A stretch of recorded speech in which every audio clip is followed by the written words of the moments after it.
Muito bem, pessoal. Professor Luiz Santos com vocês, Direito Constitucional, ADM, Regime Jurídico Único, Lei 8.112 de 90. Estamos aí nos avançados estudos desta lei. Nosso objetivo aqui é trazer a vocês as perfeitas condições para que vocês possam fazer uma excelente prova dentro dessa lei, né? A 8.112 de 90, que é uma lei federal, também chamada aí de Estatuto do Servidor Público da União, mas que também se estende às autarquias e às fundações autárquicas, tá certo? Desde que a pessoa esteja investida aí num cargo público, exercendo função de confiança ou função comissionada, também vale para os cargos em comissão, enfim.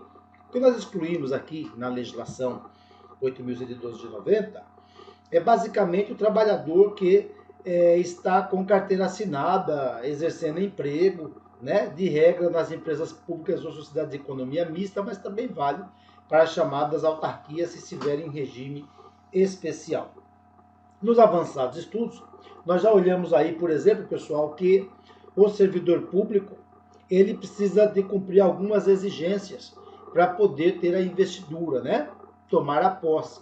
E também existe ali as regrinhas específicas para ele poder entrar em exercício, né? Então tem prazo para fixar, tudo coisas que nós já vimos em blocos passados.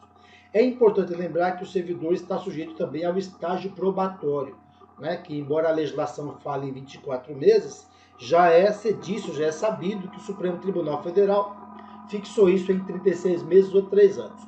Nesse período, o servidor deve estar atento a alguns detalhes, a alguns requisitos que ele tem que cumprir, né, como, por exemplo, a assiduidade, portanto, não faltar, ser responsável, assumir o que fez, ter a capacidade de iniciativa, portanto, ter mais proatividade. Também ele deve se acautelar no tocante à chamada responsabilidade e ser disciplinado, né? Cumprir ali as regras que estão estabelecidas. Muito bem. Dito isso, pessoal, nós seguiremos aqui nessa análise para lembrar a vocês alguns pontos relevantes aí, né, da legislação e que, portanto, não podem faltar. Né? O servidor que não for aprovado no estágio probatório, ele será exonerado e não demitido. Ou seja, aquele que foi demitido é o servidor que andou aprontando, fez coisa errada, né? De regra praticou coisas graves, na maioria das vezes, inclusive, condutas criminosas. Então, esse será demitido. Então, vocês devem ver a demissão como uma pena.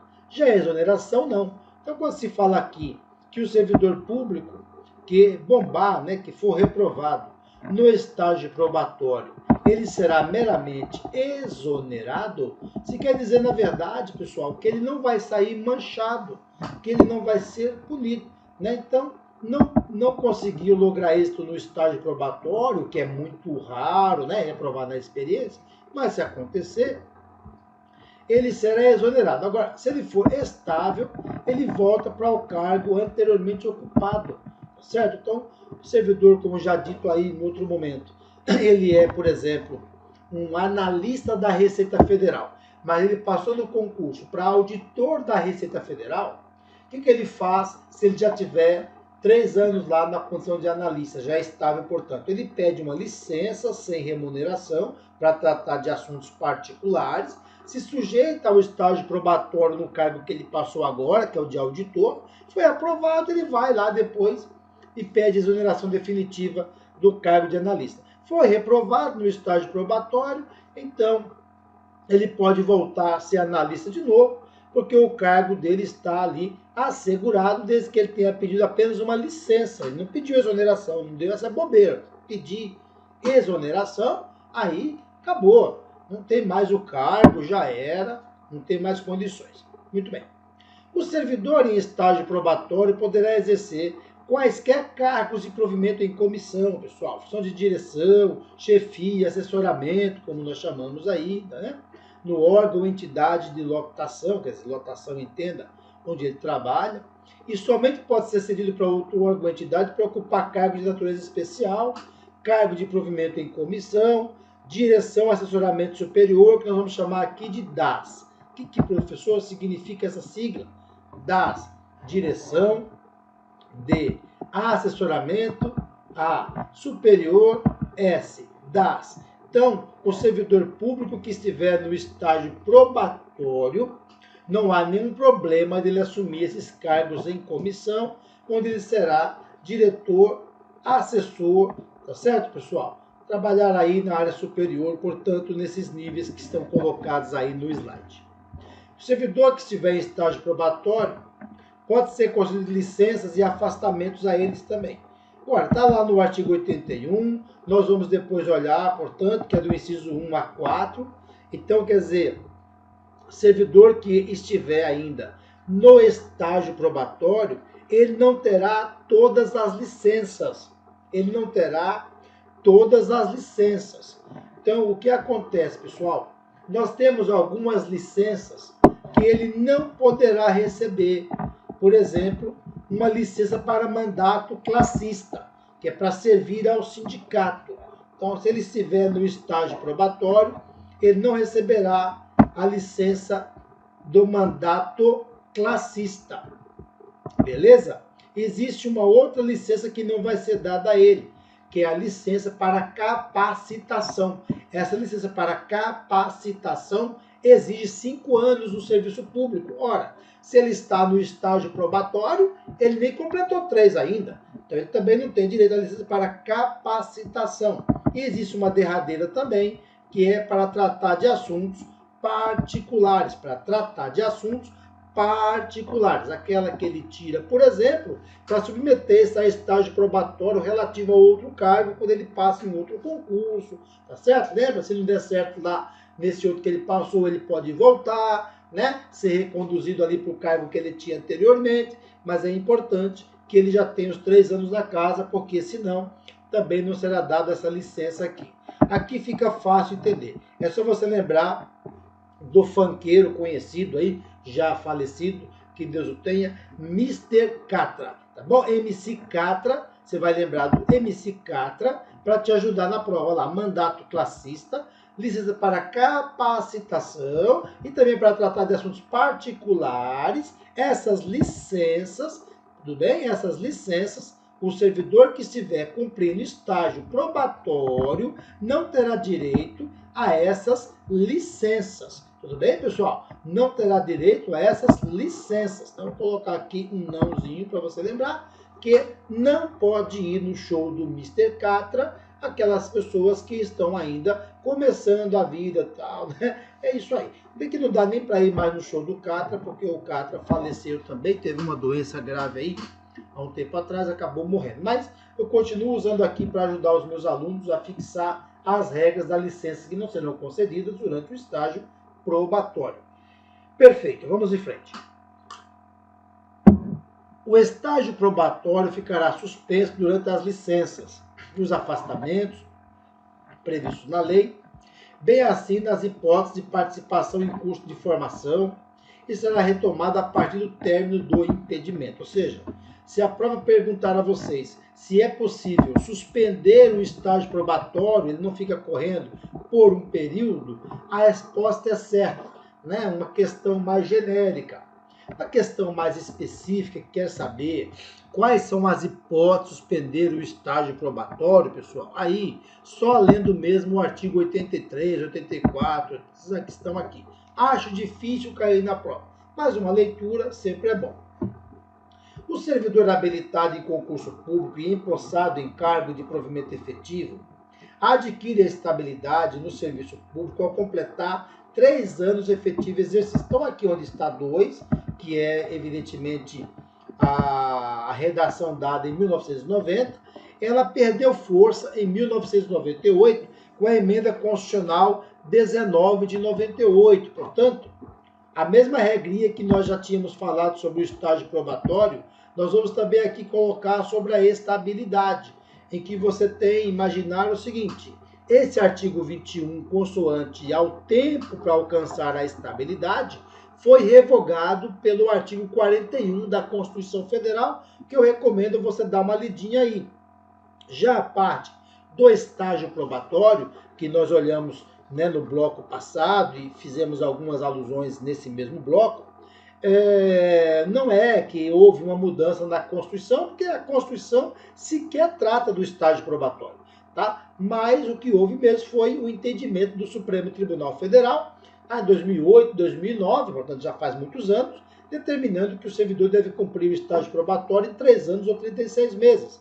Lá para cá já teve prova aí na banca do Sebrasp, né? E o que foi decidido ali no gabarito é que o estágio probatório tem duração de 3 anos, portanto. Então, fica tudo certo, sem nenhum problema, portanto. Muito bem. Consoante aqui ao artigo 29 da chamada recondução, é bom primeiro vocês se recordarem que a recondução é uma forma de provimento de cargo público, né? Então, o servidor público reprovou no estágio probatório e, portanto, ele foi agora reconduzido, né? Mas coloca-se aqui no artigo 29 algo a mais, né? Olha lá, a recondução e retorno do servidor estável ao mesmo cargo que ele tinha antes e decorrerá, primeiro, a pessoa bombou no estágio probatório relativo a outro cargo, conforme já explicado. Outra hipótese, reintegração do anterior ocupante. Agora, o que aconteceu aqui, pessoal, nesse item 2 que está aqui na nossa pauta? Um servidor público que foi demitido, perdeu o cargo, acusado de crime, sabe Deus as razões, foi demitido, conseguiu provar a inocência, tá certo? Tanto no campo administrativo pode rolar essa reintegração, como também no campo judicial. Ele provou na justiça sobre a inocência dele, e em decorrência disso, ele voltou à atividade. Ele foi, portanto, reintegrado ao mesmo cargo que ele ocupava antes. E aí é importante você saber que, nesse caso, ele vai ser reconduzido. De modo que você tem o instituto da reintegração para aquele que, evidentemente, provou a inocência e voltou, isso também é uma forma de provimento, e você tem aqui o instituto da recondução. Porque o que acontece? Se uma pessoa foi reintegrada, ela vai voltar para o mesmo cargo que ela tinha antes. No entanto, imagine que você está nesse cargo e agora você tem que sair, porque o reintegrado volta para o mesmo cargo que ocupava antes, e aí você vai voltar para o cargo que você tinha antes, se é que você tinha, né? Então você tinha lá o cargo X, foi para X1, né? O ocupante de X1 voltou, você volta para X. Então você está sendo reconduzido em razão do outro servidor que foi reintegrado. São institutos jurídicos diferentes, mas que vocês devem estudar aqui, portanto, em concomitante. Encontrando-se provido o cargo de origem, pode acontecer, você está em X, foi para X1, tá certo? O servidor foi demitido, você foi promovido. O servidor demitido é reintegrado, volta a ocupar X1, você volta para X, tá certo? Mas se X estiver preenchido, fizeram lá um concurso, preencheram X, então você vai ser aproveitado em outro cargo. Observado aí o artigo 30. Isso aqui vale também para as máximas constitucionais lá do artigo 41, que é aproveitado em outro cargo, 41 da Constituição, tá? Aproveitado em outro cargo, colocado em disponibilidade, com remuneração proporcional ao tempo de serviço. São fatores que podem ocorrer também, tá certo? Dentro dos estudos que nós fazemos aqui do regime jurídico único e concomitante com regras de direito administrativo, com regras de direito constitucional. É isso. Perfeito. O retorno à atividade de servidor em disponibilidade far-se-á mediante aproveitamento. O servidor está em disponibilidade porque o cargo dele foi extinto, foi transformado, né? Ou o eventual ocupante da vaga voltou e você tem que ser reconduzido, mas não dá para reconduzir porque já tem alguém no seu cargo e você fica em casa ganhando sem trabalhar, em disponibilidade. Mas, a hora que vagar um cargo, você é chamado de volta. E esse chamado de volta chama-se aproveitamento, ok? Vai ser recolocado em atividade, né? Se no teu cargo, o teu cargo já era, não tem mais, vão chamar para um parecido, com atribuições, né? Evidentemente compatíveis com aquele cargo que você tinha antes, para que não tenhamos surpresas desagradáveis, portanto. Bom, por força do artigo 31, o órgão central de sistema de pessoal civil, nós vamos chamar aqui de CIPEC, né? O CIPEC, vou tentar escrever aqui, o meu mouse é meio rebelde, mas às vezes ele me atende. Ok. CIPEC é o quê, pessoal? É Sistema Integrado de Pessoal Civil. É como se fosse, a bem da verdade, uma outra maneira de falar o RH. Então você tem que imaginar que existe o Departamento de Recursos Humanos, só que aqui na esfera federal chama-se CIPEC, né? Sistema Integrado de Pessoal Civil, e esse órgão central de pessoal civil, CIPEC, determinará o imediato aproveitamento de servidor em disponibilidade em vaga que vier a ocorrer nos órgãos das entidades da ADM Pub Federal. Tá certo? Que nos interessa aqui a administração pública federal. Seja para falar da União, seja para falar das autarquias ou das fundações autárquicas, desde que sejam federais, tá valendo. Ok? Então a ideia central aqui, que eu quero deixar vocês muito por dentro, é que existe, né, um Departamento de Recursos Humanos, um RH, que aqui chama pela sigla CIPEC, esse Sistema Integrado de Pessoal Civil, que vai fazendo, digamos assim, uma espécie de controle, né, uma listagem, digamos assim, daqueles servidores públicos federais que estão em casa, ganhando, sem trabalhar, que estão em disponibilidade, seja porque o cargo foi extinto, porque o cargo foi transformado, ou porque o anterior ocupante da vaga voltou para o cargo que tinha antes e não tinha onde colocar esse servidor que está lá ocupando.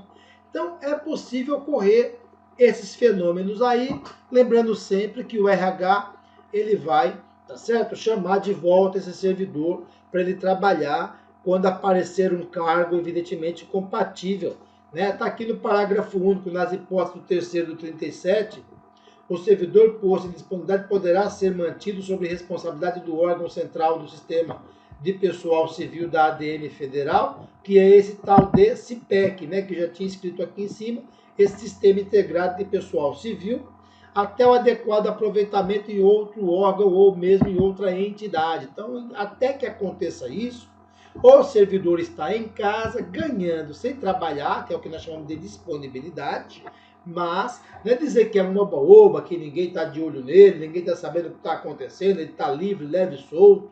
Não é isso não. Existe sim esse órgão chamado CIPEC, que se encarrega de ficar ali, digamos que exercendo algum tipo de controle desses servidores que encontram-se atualmente em disponibilidade, que é quando ele está em casa ganhando sem trabalhar. Tá certo? Tudo bem, está na Constituição que ele recebe de maneira proporcional. Não é demais lembrar a vocês, se vier na sua prova, qual é o entendimento do Supremo Tribunal Federal sobre isso? Jurisprudência. Se a sua prova vai cair isso ou não, tem que olhar seu edital direitinho e ficar por dentro. Mas se perguntar de acordo com o entendimento do Supremo Tribunal Federal, ele vai receber de maneira integral e não proporcional. Então, de acordo com a Constituição, quem está em disponibilidade recebe remuneração proporcional ao tempo de serviço. Quem está em casa ganhando sem trabalhar, evidentemente nesse entendimento da Constituição. Se vier de acordo com o Supremo, recebe integral, deixe isso registrado. Muito bem. Será tornado sem efeito o aproveitamento e cassada a disponibilidade se o servidor não entrar em exercício no prazo legal, salvo doença comprovada por junta médica oficial. Ou seja, o servidor está em casa, ganhando sem trabalhar, em disponibilidade, será chamado, né, no chamado aproveitamento, vai ser, né, aproveitado. Se ele não voltar, ele então terá a sua disponibilidade cassada. Cassação, professor, não é punição? É punição. É punição, né? É punição, a não ser que ele prove lá por junta médica que ele não está muito bem de saúde, né? Está enfrentando alguns problemas, comprovado sempre por junta médica, tudo bem. Mas se não, ele vai, evidentemente, ter que voltar. E uma das consequências, quando não volta, galera, é que perde, né, a disponibilidade de maneira punitiva, né? Cassação, né? Tá em casa ganhando sem trabalhar, agora não vai ganhar mais nada e vai ser punido, portanto. Então é uma previsão, evidentemente, tanto da legislação como da Constituição, o Instituto da Disponibilidade, mas que aqui, no caso concreto, vocês precisam ficar por dentro que existe penalidade para o servidor ativo. Ele pode ser demitido, suspenso, multado, advertido, e pena para o servidor inativo, que é aquele que já se aposentou ou que está em casa ganhando sem trabalhar em disponibilidade e que poderá eventualmente perder essa disponibilidade pelo estudo da cassação. Tudo bem? Quando chegarmos no ponto de estudo das chamadas penas disciplinares, nós vamos conhecê-las lá, ó. Mas eu vou aqui cantando para você. Tem advertência, tem suspensão. A suspensão pode ser convertida em multa, dependendo da conveniência. Tem demissão, tem cassação de aposentadoria ou cassação de disponibilidade. E tem também a chamada destituição, tanto do cargo em comissão como da função comissionada, certo? Mas chegaremos lá oportunamente, vamos devagar aí com andor. Só espero que vocês estejam conseguindo assimilar aí esses conhecimentos, é o nosso objetivo, portanto. Perfeito, e chegamos aqui, galerinha, nas hipóteses de vacância do cargo público, né? Então, as hipóteses de vacância, já foi dito aí no primeiro bloco de aula, né? Numa abertura mais, digamos que genérica da matéria. Agora nós estamos na avaliação dos artigos. Lembrando sempre a vocês que as hipóteses de vacância do cargo são aquelas em que o cargo está vago. Vacância, cargo vago. E vagou por quê, professor? Porque o servidor não quer mais continuar. Ele pediu exoneração. Ou o servidor foi reprovado no estágio probatório. Exoneração. Então, lembre-se sempre que a exoneração, quando ela é a pedido, o servidor pediu, né? Passou no outro concurso, quer tocar a vida por lá, não quer mais ficar nesse cargo, pede exoneração, que não é pena. Mas eu posso também ter a chamada exoneração de ofício, que é o quê? A exoneração de ofício é quando o servidor público, ele, vamos assim dizer, reprovou no estágio probatório e foi exonerado. Ou ele, havendo tomado posse, não entrou em exercício no prazo legal, não foi trabalhar. Ele também tem que ser exonerado, porque ao momento em que ele assina a posse, ele já é contado no rol dos servidores públicos. Tá certo? Então, se ele está contado no rol dos servidores públicos, para eu poder tirá-lo desse rol, eu preciso, evidentemente, tirá-lo de alguma forma, ou demitindo ou exonerando. Aqui, no caso, não posso demitir se ele não praticou nenhuma conduta irregular, pessoal. Uma conduta ilegal, eu não posso, né? Uma conduta abusiva, eu não posso, nada que a lei determine a demissão dele. Então, por hora vocês entenderem que a exoneração gera vacância, mas não se trata de uma penalidade, tá bom? Tá saindo numa boa. Agora eu tenho a demissão. Demissão aqui deve ser avistada como uma pena. Então, o servidor andou aprontando, fez coisa errada, praticou improbidade, praticou crime contra a administração pública, faltou por mais de 30 dias consecutivos, eventualmente faltou por 60 dias interpoladamente durante um ano. Tem lá as hipóteses previstas na lei, que nós vamos depois avançar e chegar lá, já lá pelo artigo 132, quais são as hipóteses. Portanto, tem uma lista de situações em que o servidor poderá ser, portanto, demitido. Chegaremos lá, beleza? Tem aqui também a promoção. Vocês devem se recordar que quando nós olhávamos as hipóteses de provimento, nós falávamos que na promoção o servidor público ele gera provimento e vacância, né? Porque se foi promovido, saiu de um cargo, concorda não? Foi promovido, ele saiu de um cargo e está agora indo para outro de nível, digamos assim, mais elevado. Então, é como se vocês pensassem que ele sai daqui e vai para lá, né? E tem uma ascensão profissional, certo? Ao sair daqui, ele está gerando vacância do cargo público, que é o que está na nossa pauta. Ao chegar aqui, ele está gerando provimento do cargo público, que nós já vimos anteriormente. Então, veja, tanto na promoção como também na readaptação, tanto na promoção como também na readaptação, nós temos, pessoal, nesses dois institutos aqui, nós temos, né, deixa eu só puxar uma setinha aqui, nós temos a ocorrência de provimento, ou seja, o cargo vai ser preenchido, e também temos a ocorrência da vacância, que é o que está agora aqui na pauta, né? A vacância se escreve com N, tá? Vacância. Vacância é quando o cargo está vago. E tanto na promoção, quando o servidor tem a ascensão, né? Uma subida, digamos assim, uma ascensão no cargo público, como também na readaptação, que é quando nós temos o servidor público assumindo, digamos, um novo cargo, agora compatível com sua nova realidade, entende? O servidor adoeceu, teve lá um problema grave de saúde, não daquelas que levam à aposentadoria, pessoal, mas que de certa forma, digamos assim, reduz a capacidade dele de continuar naquele cargo. Ah, professor, aposenta ele. Veja, filho, até por mandamento constitucional, após a última reforma da Previdência, o servidor só pode ser aposentado por invalidez quando não for possível fazer a readaptação dele. Ou seja, houve, a partir da emenda constitucional da reforma da Previdência derradeira, de 2019, um grau a mais de dificuldade para a concessão do benefício previdenciário da aposentadoria.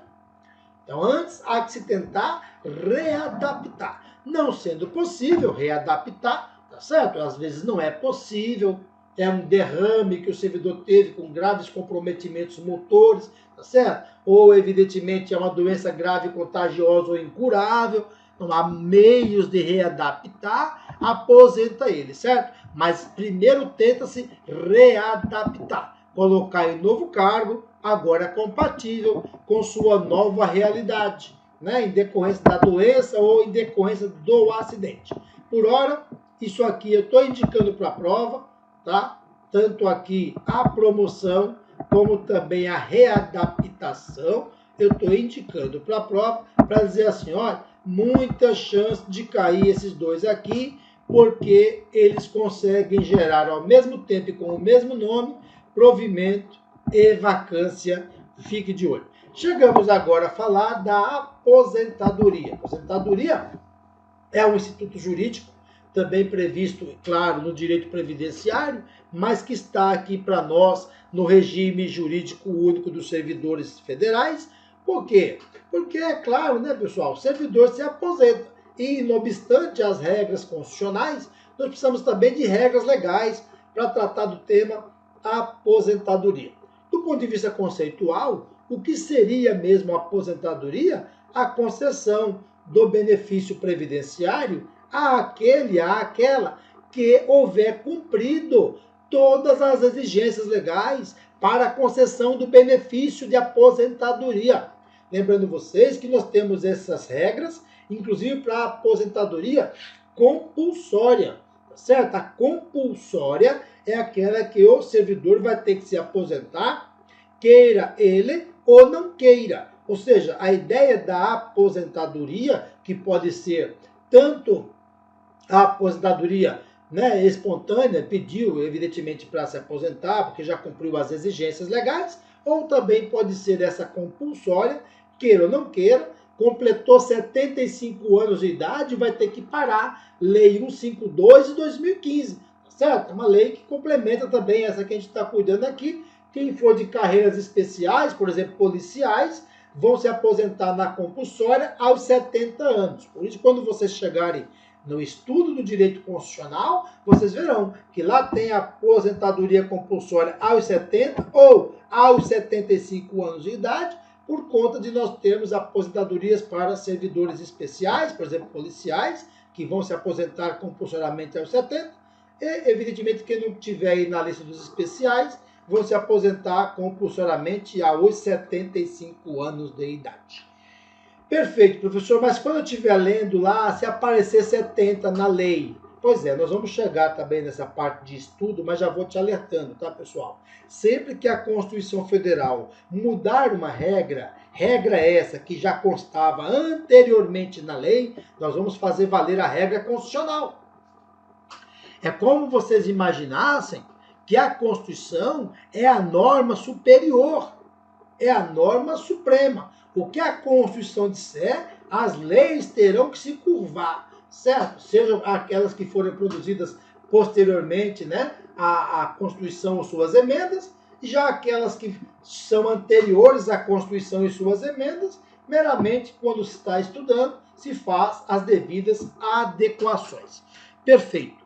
Outra hipótese de vacância. Posse em outro cargo quando não for possível acumular. E o que ocorre, pessoal, quando nós chegamos no estudo da Constituição e da lei, nós perceberemos que só é possível acumular 2 cargos de professor. Um cargo de professor com outro técnico científico. 2 cargos privativos de profissionais da saúde com profissão regulamentada. O vereador também pode acumular cargo público se houver compatibilidade de dias e horários. O militar, depois da última emenda constitucional em 2019, também pode ser professor, dar aulas. Então essas hipóteses de acumulação estão previstas na Constituição, tá certo? No estudo mais avançado, se percebe que juízes, magistrados, portanto, podem dar aulas e membros do Ministério Público, né, portanto, promotores de justiça no âmbito estadual, procurador da República no âmbito federal, poderá ser professor também, dar aulas. É uma lista curtinha dos que podem acumular de modo remunerado os cargos públicos. Professor, o da saúde, o vereador, o militar que quer ser professor, o magistrado ou o membro do MP que quer ser professor. Então, uma listinha ali. Quem não se encaixar nessa listinha, portanto, não poderá ter 2 cargos. Sinalizando o quê, professor? Que ele vai ter que abrir mão de um. Ou seja, vocês imaginem, você é técnico do INSS e passa no concurso para analista do INSS e você não vai poder ficar nos 2, porque não são acumuláveis. O que você vai ter que fazer? Você vai ter que escolher um. E é evidente, se você era técnico e agora passou para analista, ganha mais, né? Ganha o dobro, você vai fazer? Uai, você vai pedir exoneração de técnico e ser analista. Nos 2 não dá para ficar, né? Mas sempre lembrando as regrinhas que eu já trouxe para vocês aí anteriormente, que é possível pedir uma licença, né, pessoal, para tratar de assuntos particulares por até 3 anos, sem remuneração, né, ali do cargo de técnico, para poder submeter-se ao estágio probatório relativo ao analista. Finalizou lá, você decide o que você vai fazer da sua vida, né? Você quer, não, eu prefiro agora ser analista, passei a cumprir o estágio probatório. Firmeza, é o que normalmente acontece. Se der errado, né, bombou lá no estágio probatório, não conseguiu ser aprovado, volta a ser técnico, o cara está te esperando lá, chama-se recondução. As exigências é o que mesmo para fazer isso, pessoal? Que já seja estável no cargo de técnico, tenha lá os 3 anos nesse primeiro cargo e que não tenha saído havendo sido exonerado, tenha saído meramente para cumprir uma licença. Firmeza? Seguro? Muito bem.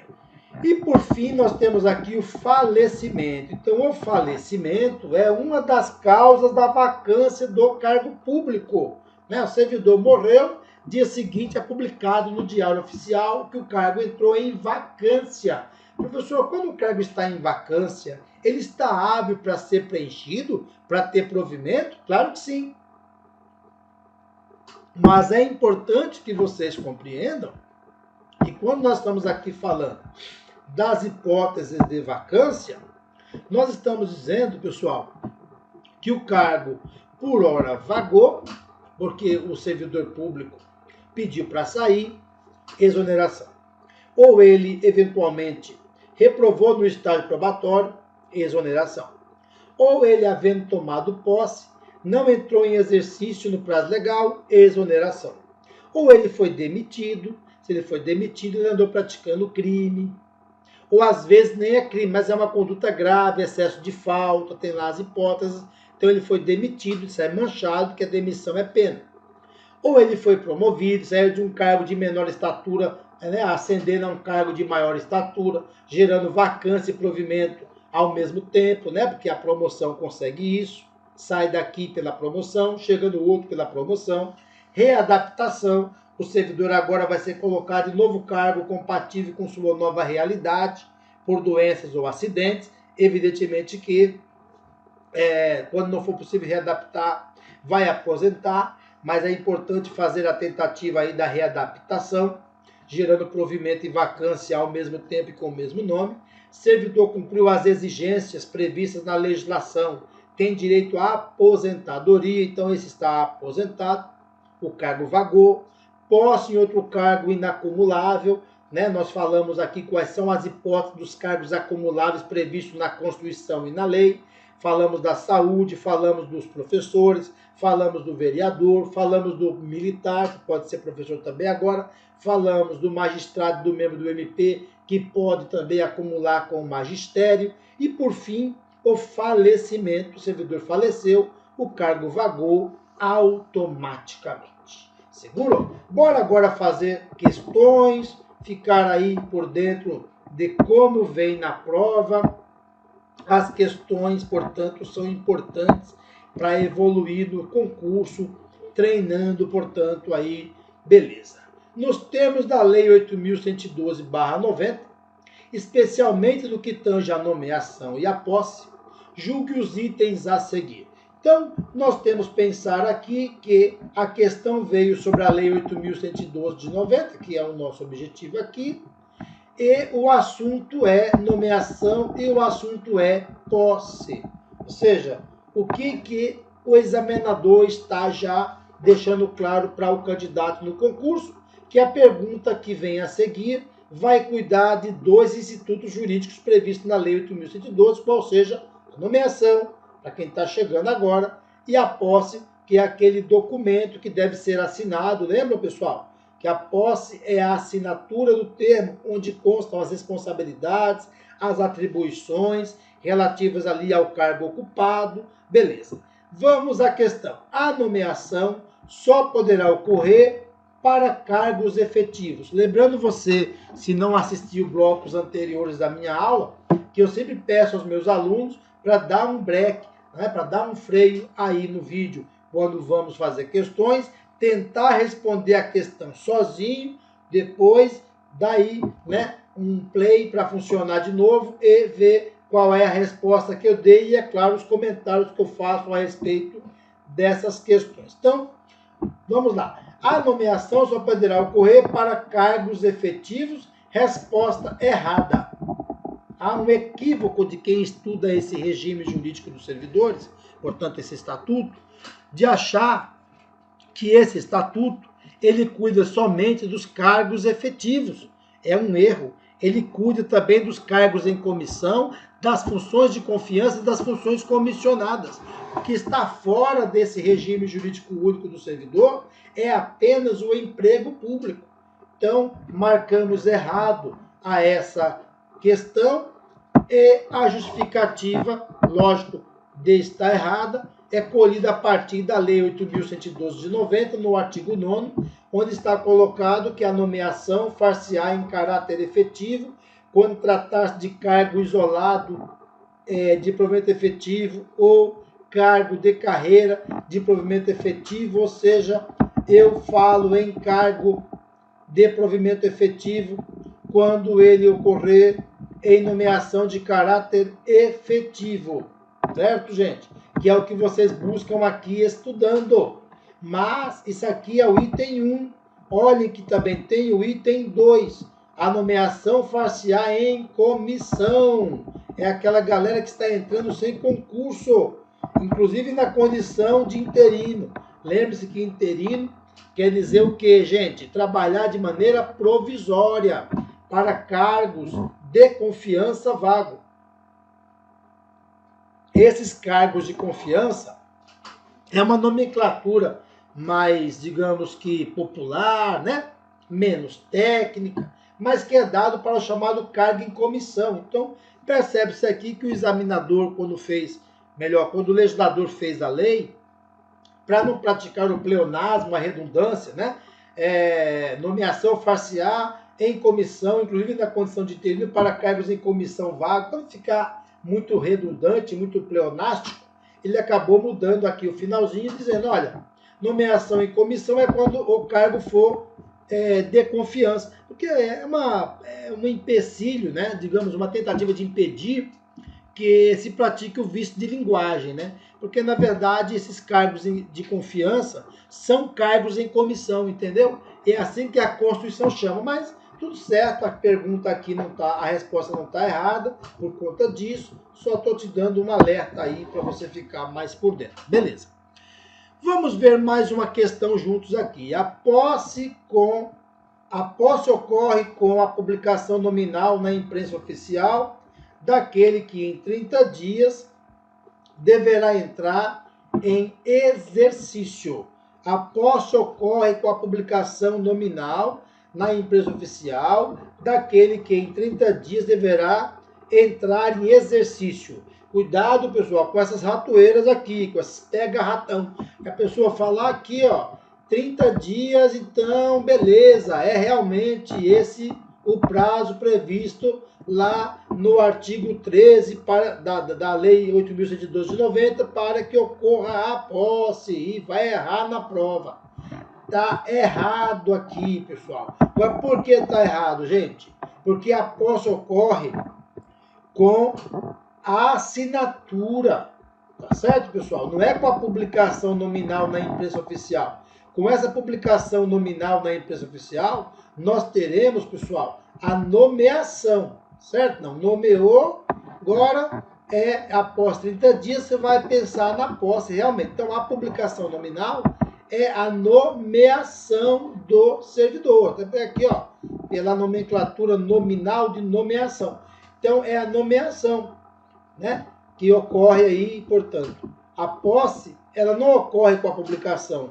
A posse, ela ocorre com a assinatura do termo onde constam as responsabilidades, tá certo? Onde constam as atribuições e os deveres, que serão evidentemente ali lançados sobre o servidor público. Então, marcamos errado, partimos agora para a justificativa da nossa resposta, né? Então, a Lei 8.112 de 90, lá pelo artigo 13, diz que a posse dar-se-á pela assinatura do respectivo termo, no qual deverão constar as atribuições, os deveres, as responsabilidades e os direitos inerentes ao cargo que vai ser ocupado, portanto, a partir dessa assinatura, lembrando sempre que depois que toma posse, havendo sido nomeado para o cargo, ele deverá entrar em exercício em 15 dias, né? Nós já olhamos isso aí no outro momento. Tem lá também as variações que devem ser observadas, mas digamos que seria essa, portanto, a regra, ok? Essas regras de posse não podem ser alteradas de maneira unilateral por qualquer das partes, a não ser quando a lei assim admitir, quando a lei assim, digamos, prevê, certo? Então, estamos aí marcando errado pelas razões já explicitadas, portanto, aí, firmeza. Tudo bem, pessoal? Estão conseguindo evoluir aí, aprender um pouquinho? Espero que vocês consigam o suficiente para serem aprovados no concurso, certo? Lembrando sempre vocês que quando nós estamos aqui estudando a Lei 8.112 de 90, nós estamos de posse de uma lei que tem uma capacidade de didática muito intensa, não é uma lei complexa, difícil de compreender, que você fica lendo e relendo, não entende nada. Perceba que é uma lei boa, né, e que pode permitir você aprender direitinho e fazer uma excelente prova, de sorte que o aprendizado da Lei 8.112 de 90 exige alguns conhecimentos constitucionais, alguns conhecimentos de direito administrativo, mas durante aqui as nossas exposições da própria aula das questões, eu procuro deixar vocês por dentro, né, dessas variações escolhidas a partir da Constituição e também do direito administrativo. Lembrando a vocês que o concurso vai fazer a mesma coisa. Não existem questões aqui nos concursos atualmente que sejam estanques, sabe assim, questões isoladas, totalmente separadas de todo o sistema jurídico brasileiro. Não, vai ter sempre de saber um pouquinho do direito constitucional, um pouquinho do direito administrativo para responder com perfeição as questões, portanto. Valeu? É isso aí. Depois eu volto para trazer a vocês aí mais regras da Lei 8.112 de 90. Espero que vocês estejam conseguindo entender tudo aí. Valeu? Isso aí. Olá, você acaba de assistir a uma aula, uma parte das muitas aulas que nós temos aqui no nosso curso preparatório Gabaritando o FPE para assistente em administração. Então, se você chegou até aqui e gostou, continua, porque eu tenho um recado importante para te passar. Nós aqui do Vencendo Concursos montamos o curso online preparatório, um curso completo para você conseguir a sua aprovação, a tão sonhada aprovação num concurso. E eu quero aproveitar e mostrar quais são as vantagens do nosso curso online. Então, olha só, acompanha aí comigo para você conhecer um pouco mais. Bom, vantagens do curso. Em primeiro lugar, ao adquirir o curso preparatório, você vai ter acesso imediato ao curso. Você vai receber no seu e-mail os dados de acesso, já vai começar a navegar com a gente na plataforma. Você vai ter acesso ilimitado e o acesso vai ser durante um ano. Olha que maravilha. Bom, por que isso? Porque você pode aproveitar o curso preparatório para outros concursos, passa a ser uma base aí, né? Vamos dizer assim. E você vai ter no curso teoria e questões comentadas. Aliás, centenas de questões comentadas pelos nossos professores para você conseguir a tão sonhada aprovação. Você vai ter também material em PDF das aulas, ok? Nós transformamos os slides dos professores em material em PDF para servir como material de apoio, tá certo? Além disso, um excelente bônus que é o caderno de questões. São milhares de questões gabaritadas aí, passa de 3.000 questões, tá? Gabaritadas para você treinar, beleza? Material em PDF que você vai baixar e vai resolvendo as questões conforme você vai assistindo às aulas, né? Essas questões gabaritadas, tá certo? Bom, promoção especial de lançamento de R$ 497, pessoal, por apenas R$ 247 ou 12 vezes de R$ 24,65. Um valor super acessível para você adquirir seu curso online preparatório e conseguir a sua tão sonhada aprovação no concurso, tá? Para você adquirir, você vai fazer o seguinte. Abaixo do vídeo, na barra de descrição, vai ter um link. Você vai clicar nesse link e vai ser redirecionado à página do curso. Lá vai encontrar todas as informações necessárias, tudo bem? Aí vai ter um botãozinho lá vermelho, você vai clicar nesse botão, vai preencher seus dados, escolher a forma de pagamento e pronto, vai começar a estudar aqui com a gente no Vencendo Concursos. Caso tenha alguma dúvida, é só entrar em contato conosco pela nossa central de atendimento. Lá na página do curso tem um chat online.